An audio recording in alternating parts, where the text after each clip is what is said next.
Hello, and welcome back to Mechanochemistry Discussions.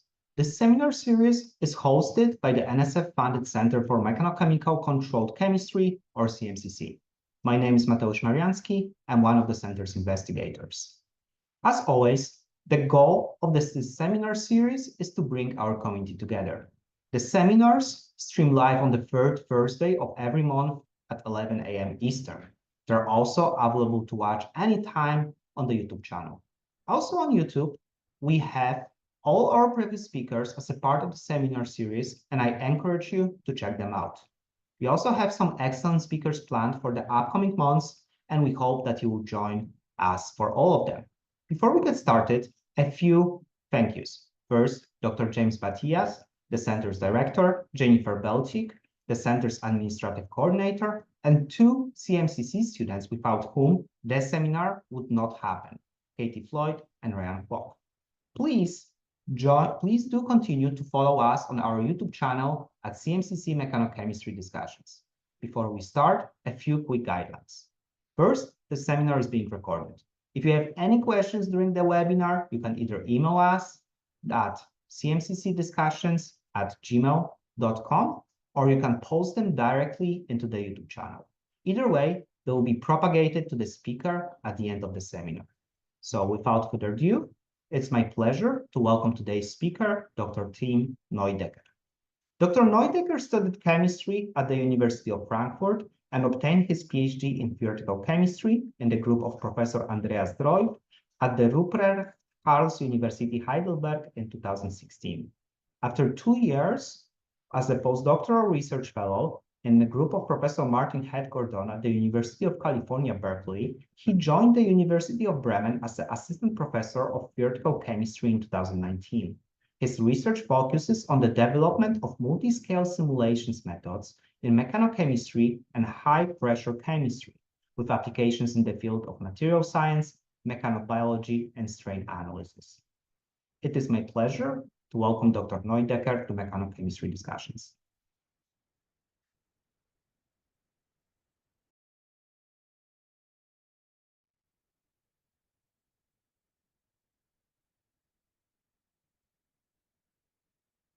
You probably all have a good overview of what mechanochemistry is all about in experimental setups, how to apply mechanical forces to molecules and functional materials in the lab, and all the interesting effects that can be initiated with mechanical force.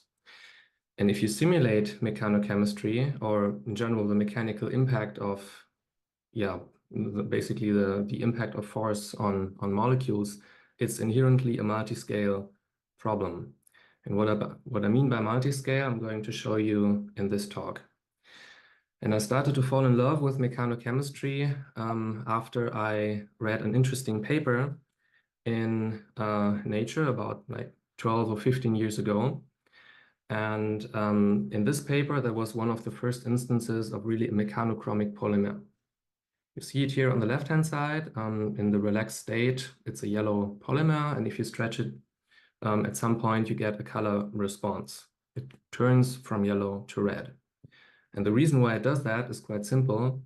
You have a polymer linker that is attached at this point and at this point to a spiropyrin molecule.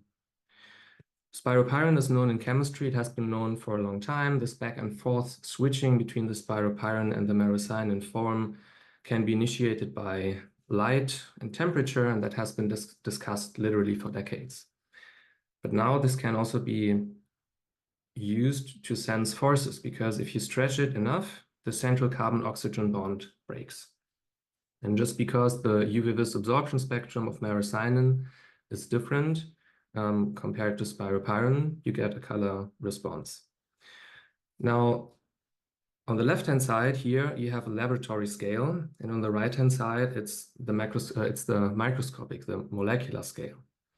And that is not easy for computational methods to just describe or to simulate. And many open questions remain. For example, if you apply forces to material macroscopically, how does the force propagate to the molecular constituents? And how are the chemical reactions really affected? What is the mechanical efficiency, and can we increase it, or can we maybe even design mechanochromic polymers or polymers that set free small molecules. And in order to answer these questions, we need simulation tools that can bridge all the scales between the molecular level and the macroscopic level.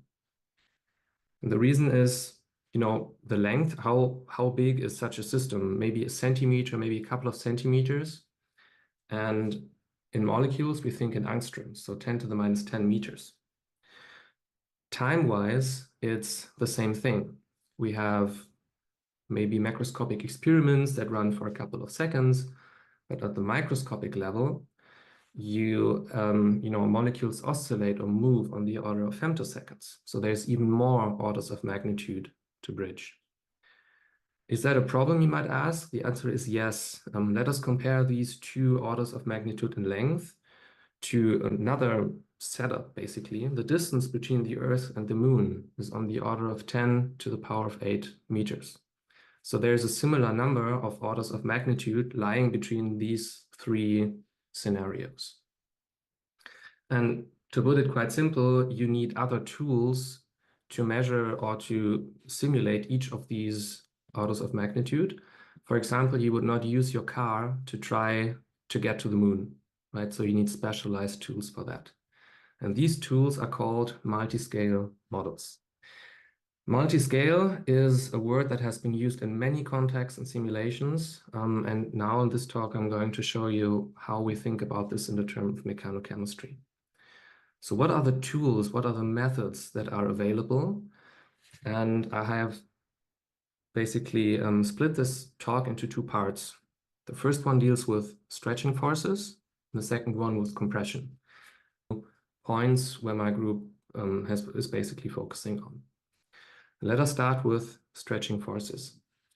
And I would like to give you a very small overview of the methods or the computational tools that are available to model mechanochemistry, that is stretching forces in this case, at the molecular level. And the first method is a very simple one. It's called Constrained Geometry Simulate External Forces, or COGEF for short. And what you do here is you take a molecule and you do constrained geometry optimizations, for example, with density functional theory. And here in this case, the distance between the terminal hydrogen atoms of this model molecule is constrained. And if you increase it, you get an increase in the energy or the potential energy. And such a simple method that it's almost guaranteed that whatever quantum chemical program package you use, it's already implemented. You can just use the COGEF method. For example, in Gaussian or Orca, Turbomol, QChem, all of these program packages already feature that. Now I would like to give you another example of a method that we have contributed. So I wrote this so-called JEDI analysis in my PhD thesis back when my last name was still different. And what we do in JEDI is we do not apply forces, but rather we analyze what happens. And for this, we look at all bond lengths in a molecule, all bendings or bond angle changes, and all torsions in a molecule. This constitutes the so-called set of redundant internal coordinates. And what we can do with a rather simple equation is we can calculate the energy that is stored due to deformation in each one of these internal coordinates. We do this by means of the harmonic approximation, and you have these two main components here. This is the so-called Hessian matrix, is the second derivative of the potential with respect to changes in the internal coordinates. For example, an infinitesimal change in this bond length and another torsion or something like this. And this is routinely calculated if you do a frequency analysis after geometry optimization. So nothing new here, just a transformation into redundant internal coordinates. And what you also need is these delta Q values. These are the changes in internal coordinates when you go from a mechanically relaxed structure to any type of strained structure. We have applied this, and that was one of my last projects in my PhD thesis, to stretched polyethylene chain with a so-called overhand knot. And we found out that if you stretch it, this knotted chain accumulates strain energy within the curved part of the knot, and particularly in the torsions. And with this, we could explain that this knotted polyethylene chain ruptures at the entry or the exit of the knot. We could also explain why the rupture force is decreased with respect to just a linear chain. And well, at this point, you might rightfully ask, why am I talking about work that we did some 8 or 10 years ago? The reason is quite simple. For years, we have been asked, can we also, by other researchers, can they also use the Jedi analysis in their research? And my answer always started with yes, but. And then I had like 2-minute explanation why it's probably not a good idea, because we had some custom scripts. It was very much adjusted to our own workflows. And now finally we found the time to write a generalized and easy to use implementation of the Jedi analysis, which I would like to introduce now. Let's first look at the deformation modes. We can look at molecular systems that are stretched, for example, with the SCOGAF method that I just introduced. We also feature EFEI. That's a very similar method. Instead of constrained geometries, you directly apply forces to pairs of atoms and all types of different stretching scenarios. You can also do compression. Don't worry about these acronyms. I'm going to introduce them in the second part of the talk. But here, for example, in this isomer of benzene, we have looked at what compression does to the molecule, where is the strain energy stored. We also feature adsorption now. A contribution, an energetic contribution that is often overlooked when a molecule is adsorbed on a surface is that the molecule stretches in most cases, which leads to the accumulation of strain. And in this very simple example where an oxygen molecule adsorbs to a metal surface, we see that strain adsorbs in this molecule. It's just a toy example, but we believe that there's a lot will be gained in the future by doing these types of studies. Let's look at system types. Molecules we've just seen. What you can also do is supramolecular systems like this DNA base pair, where we could quantify the strain in these hydrogen bonds when the DNA base pairs are very gently pulled apart. We can also look at periodic materials, for example, the HCN crystal, and we can also run molecular dynamic simulations, or more precisely ab initio molecular dynamic simulations. And here it's just an example where we let graphene oscillate, and this oscillation, we just consider it as a type of strain, and we can look at how the strain propagates. It's of course becoming more interesting if you really do something with this, if you drive an atom apart or something like that. Yeah, we've recently just published this, and let's have a quick look at the program structure. And let's focus on this top part here. What you need is 3 types of calculations. You need a relaxed geometry, you need a strained geometry, either by stretching or compressing, and you need a Hessian matrix. And for this, many people will use DFT. We've not implemented this because that's already available in all of these major program packages. What we just do is we tell this program to calculate everything in an appropriate way and then calculate the Jedi equation. Anything that comes here is really what Jedi does, and it has a very small computational overhead. So the calculation of the Hessian matrix is basically the rate determining step.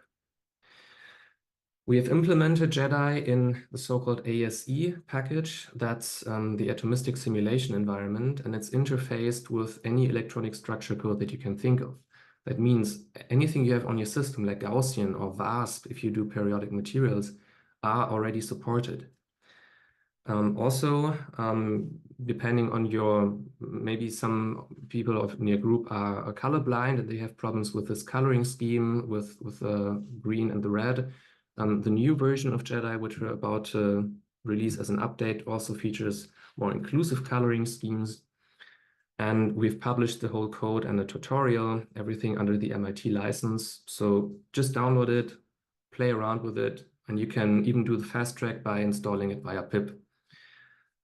Yeah, if you want to use it, we would be very happy to hear from you of the successes, but also of the failures. Maybe something doesn't work, which will allow us to refine our methods. That would be really nice. Now, JEDI is still a single molecule program, basically. So we have not really taken the step into the multiscale world. So let us go back into to the mechanochromic polymers. Spiropyrin to meracynin, that is something we can simply simulate with DFT. We can do JEDI analysis on this, and actually we have publications on that. It works, but that doesn't take us all the way to the polymer. So how would you go about taking a step into this polymer world? Let us still start with density functional theory. The good thing about this, the accuracy is rather high. You get good energies, you get good geometries, but the system size is very limited. Depending on the source, well, 100 atoms, you can calculate it, right? But not orders of magnitude more, and 100 atoms are nowhere near a polymer. What people usually use to study polymers are classical force fields. And the advantages of these classical force fields are, you can simulate large systems like proteins or polymers. However, the bond rupture is usually not straightforward because classical force fields usually don't consider bond rupture. So in the simulation approach that we have developed, we have tried to combine both of these worlds to study large systems, but still to allow bond rupture. And this is how we did this. That was work done by Surab, who was the first PhD student in my group to finish, and he's now a postdoctoral researcher in Ashley Martini's group. And he started with spiropyrin and stretched it apart with the COGAF approach using regular DFT. And what he then did was he took a classical force field and tried to make certain energetic and geometric parameters match between QM and MM by changing the parameters of the force field. For example, he looked at the energy change if you stretch these so-called anchor atoms apart. The anchor atoms are the ones marked in red here. And we saw that at 14.6 angstrom, we get the bond rupture. Meracynin is formed. You can stretch meracynin, the energy will increase more. But this was really where the money was made, right? Where this bond rupture happens. And we could reparameterize the force field in such a way that the molecular mechanics, the classical type force field, reproduces these curves by using a switching of the parameter files between the spiropyrin and the meracynin at this point. Geometrically also, we looked at the CO distance with respect to the distance between the anchor atoms, and also by some modifications of some force field parameters, we were able to simulate, to reproduce this. Then Surab went ahead and made a system of PMMA where he incorporated spiropyrin into the middle.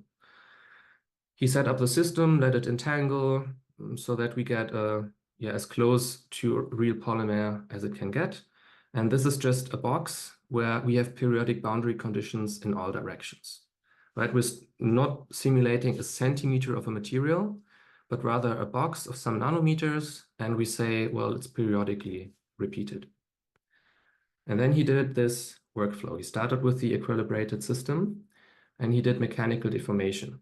In some cases, this could mean that he was just stretching one box into the X direction, for example. And then he went through all of these chains and looked if the anchor distance is above 14.6 angstrom. That was the critical distance where we saw in the DFT calculations that spiropyrin switches to meracynin. If he saw 14.6 angstrom, he updated the parameters. He broke the CO bond and then did the same thing again and continued the deformation, either until some threshold strain was reached or until he saw every spiropyrin being activated. Now let us have a look at some results. What experimentalists often do is they report stress strain curves. And here we have the stress on the y-axis, the strain on the x-axis.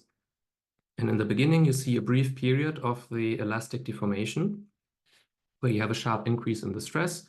If you were to let go at, 2% of strain, it would just go back to 0%. Then you reach a maximum of strain and you get into the plastic regime. And here you have a strain softening. And qualitatively, this strain softening also agrees with experiments until you get a strain hardening in the end.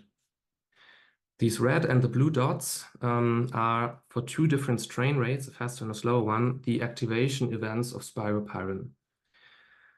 We get this rather late at 450% of strain approximately.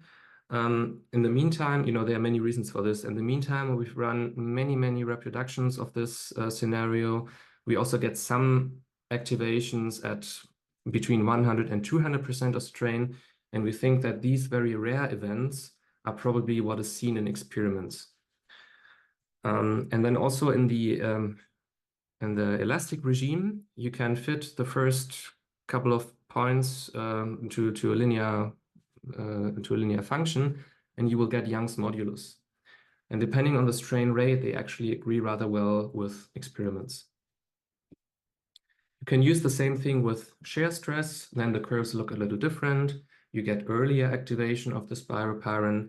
You get the shear modulus, and this also agrees rather well with experiments in PMMA.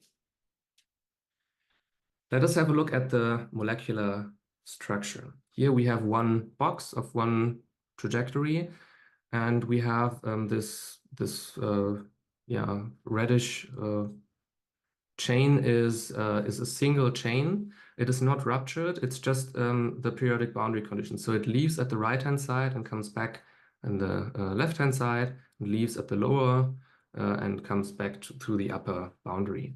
And you see a tiny red dot. That's the spiropyrin in its pristine form. And we want to look at what happens with this single chain during the deformation. First, at 150% of strain, you see some cracks forming. And then at 457% of strain, in this example, in this single trajectory, we see the first activation of spiropyrin. And we can actually nicely correlate this to local stresses on the backbones of the polymer. We can look at this in more detail.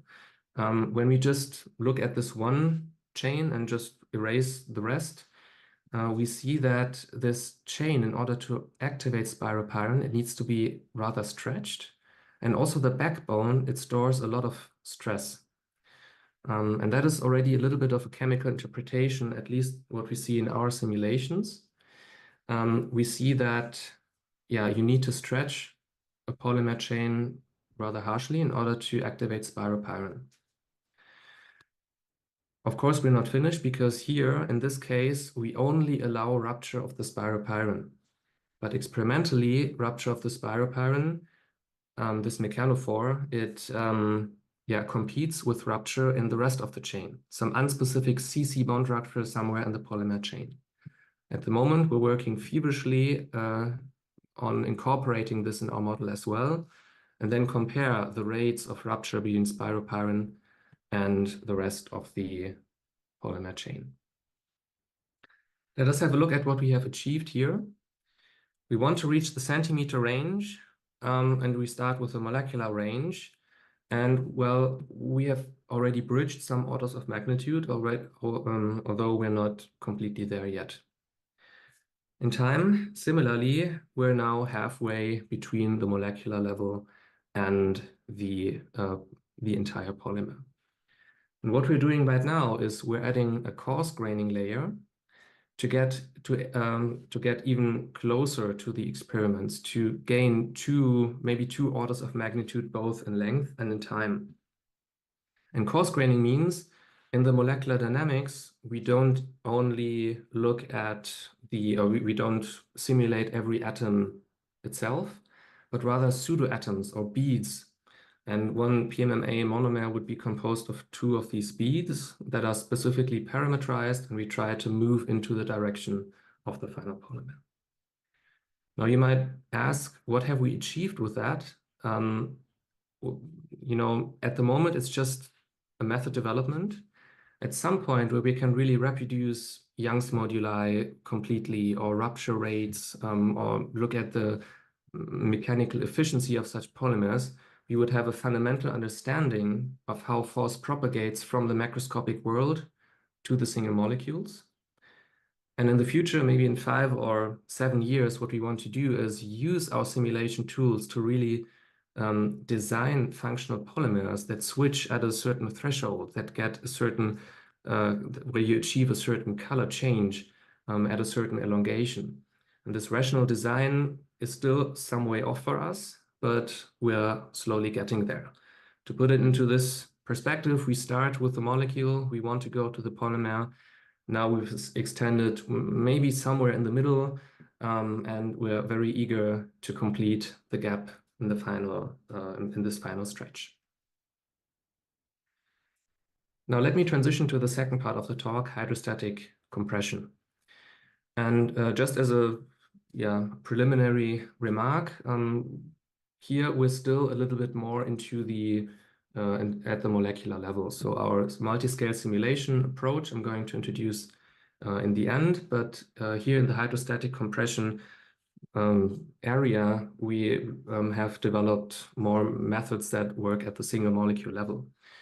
If you want to have get an overview of methods, computational tools that are available to simulate high pressure chemistry, I invite you to read our review article, which we just published in the beginning of this year, where we introduce single molecule methods, confining potentials, helium compression chambers, or models for extended materials under pressure.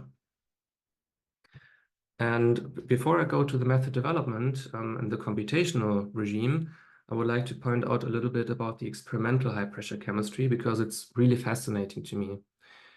Experimentally, one versatile way of applying pressure to materials is the diamond anvil cell, where you have a diamond from the top and a diamond from the bottom. And because diamonds are incompressible, basically incompressible, you can squeeze them together, and anything in between is really nicely squeezed in a hydrostatic manner.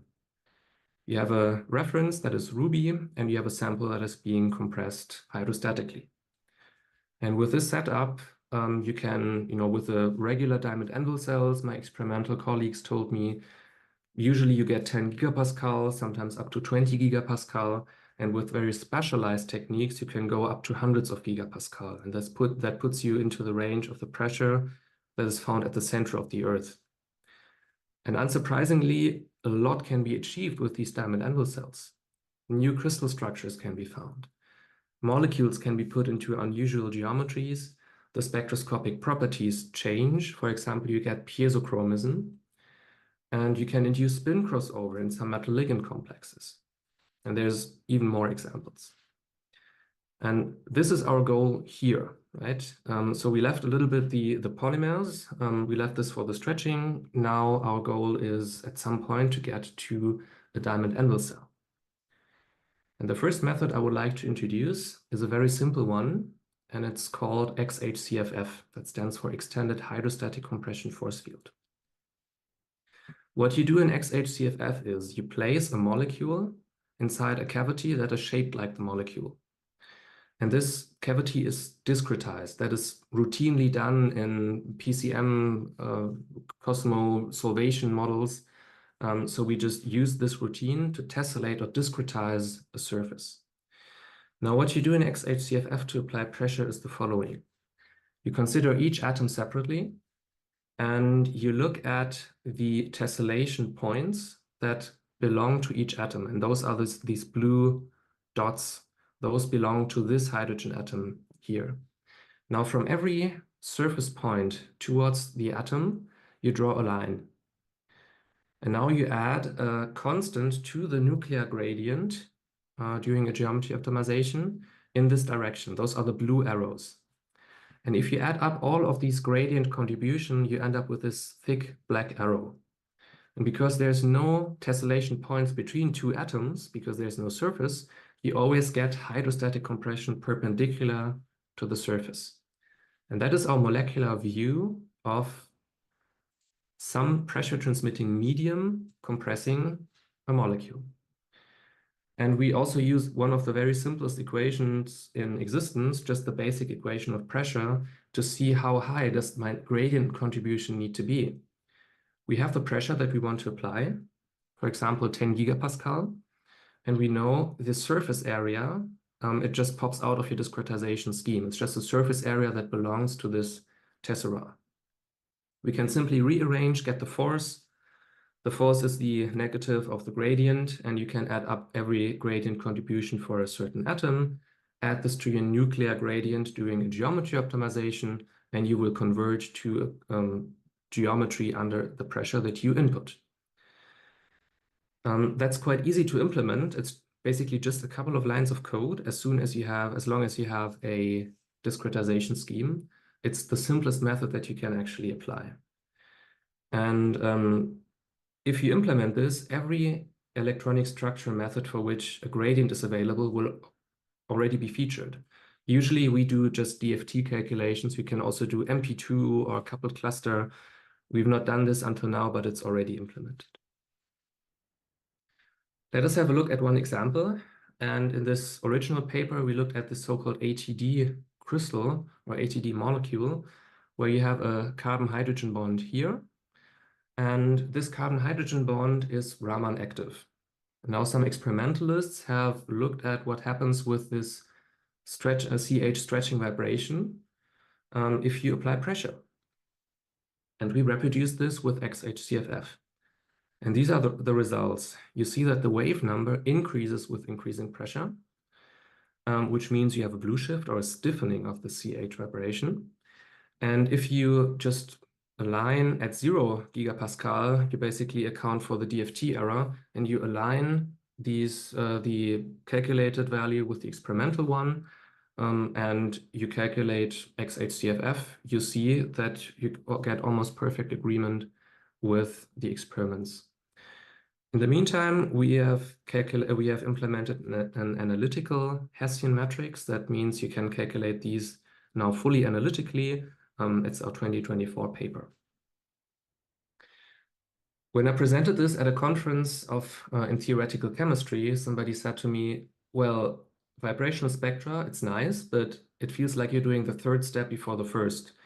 First, you need an energy, right? Because an energy is the first thing you always calculate in an electronic structure calculation.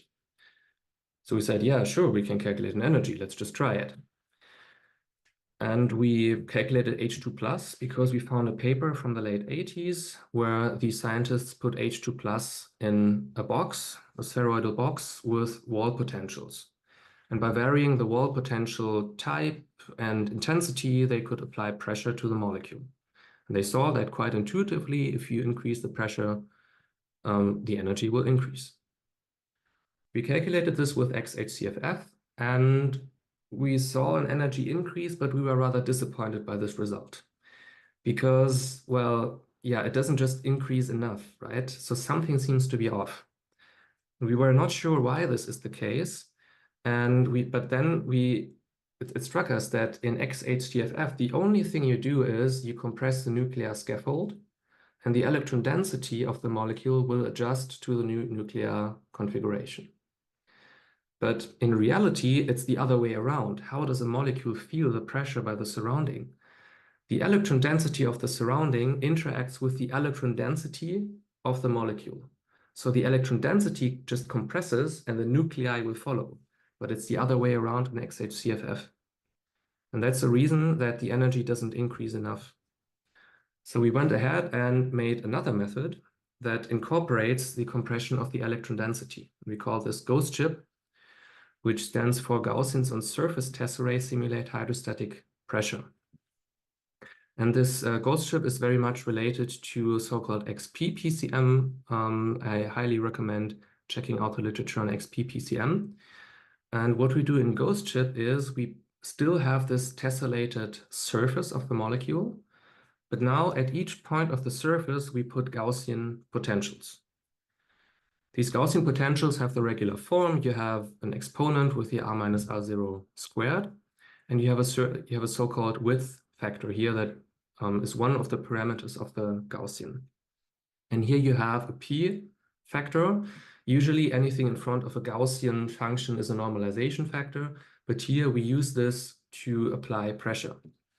The higher the pj, the higher the pressure.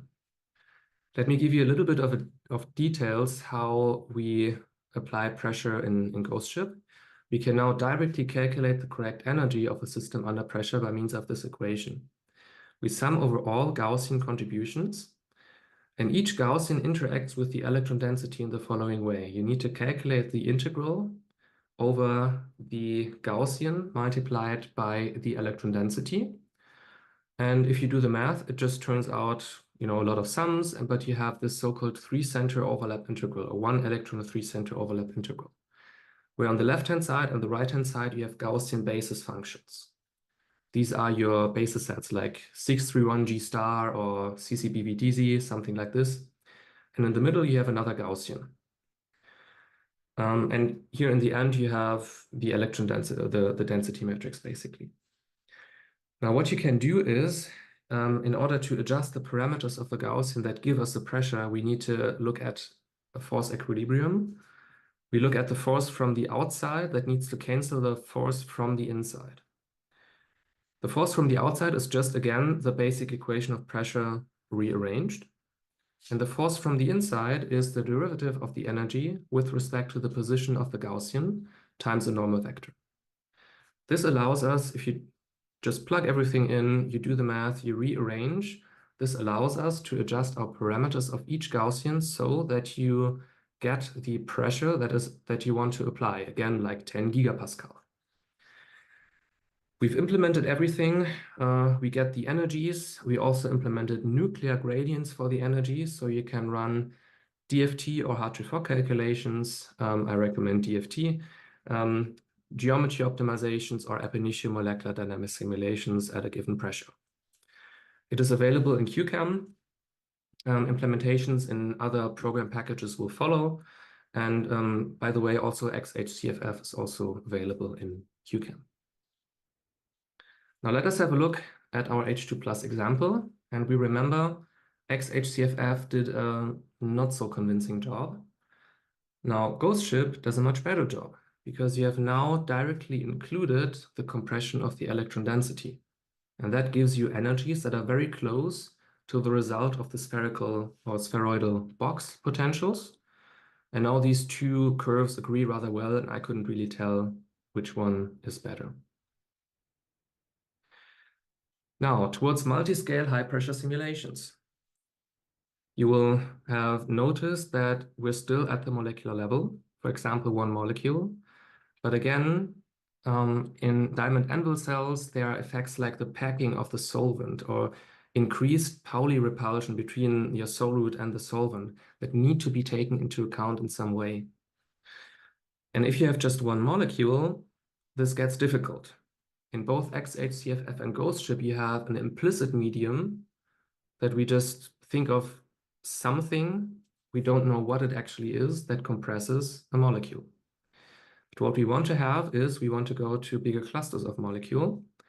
And that is what we have done here in the so-called Crest program. Crest is a program that gives you a good overview of the conformer and rotamer ensemble of a molecule or clusters of molecules.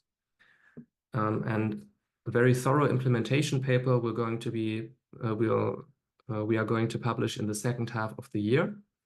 But here, as a proof of principle, we just looked at what happens if you just increase the size of a methane cluster. And what we want to compare against is the V divided by V0. That is just the volume decrease, because for this, there are experimental values. Those are these crosses here. And you see we try different cluster sizes, and the larger the cluster, the closer you are at the experimental values. That's good to see.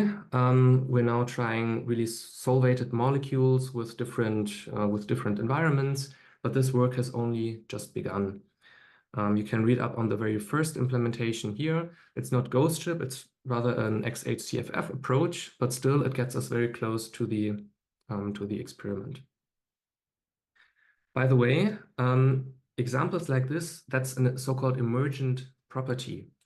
It means you cannot only use a single molecule to get the result from bulk, but the higher you get in the number of molecules, the closer you get to the behavior of the bulk. That's what we call an emergent property. And we very recently published a perspective article on emergent properties in chemistry. Those are also interesting outside of mechanochemistry. There are many instances where emergent properties play a role. So if you're interested, check this out. Actually, it's a philosophical, a little bit of a philosophical paper. Basically, these two authors are my colleagues from the philosophy department. because that's a basic problem in philosophy that has not been answered for millennia, basically.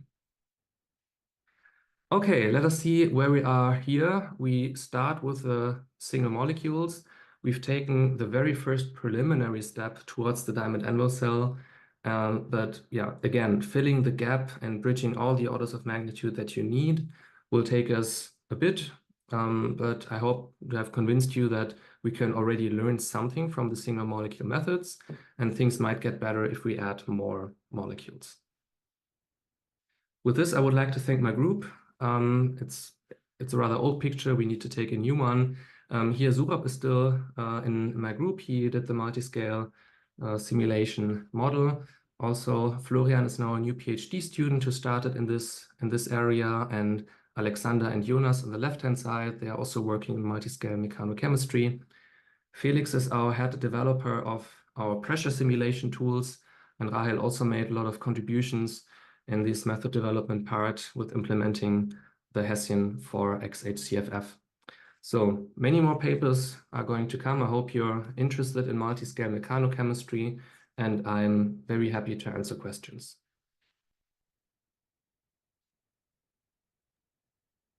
Okay, thank you very much, Tim, for your presentation. We have several questions from the audience. I'll try to ask them now. And since these questions are coming from the chat, there's no way to clarify them, so please try to answer your best. So my first question is, could you explain in more details, how do you go from the Hessian matrix to the estimation of the forces in the Jedi analysis? Yes, I can. Let us go back a little bit.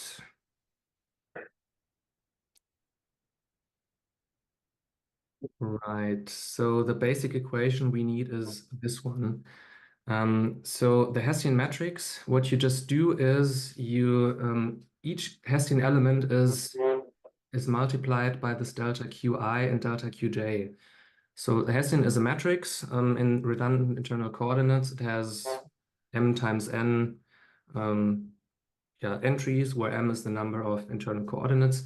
And what you then need to do is you need to sum over all other internal coordinates, and you need to multiply it with this delta qi, which is the difference in, for example, a certain bending between the relaxed and the mechanically strained structure. And you also have these qj values, and if you just add this up, you end up with an energy. And let us have a look at this example here, where we have just stretched the carbon-carbon bond apart, and well, unsurprisingly, 100% of the strain energy is stored in this carbon-carbon bond. And that is the one internal coordinate where you get now 5 kcal per mole, and you can color this accordingly, right? So red is high strain, green is low strain, and that's how you get from basically from this equation to the color-coded structure. I hope this answers the question. Okay, thank you. The next question is, so as you move to coarse-grained modeling methods, how will you be able to determine any loss of accuracy and how much that would possibly affect the results? Yes, we expect this to affect the results, of course, and we get a loss of accuracy just because you don't have the full all-atom representation anymore.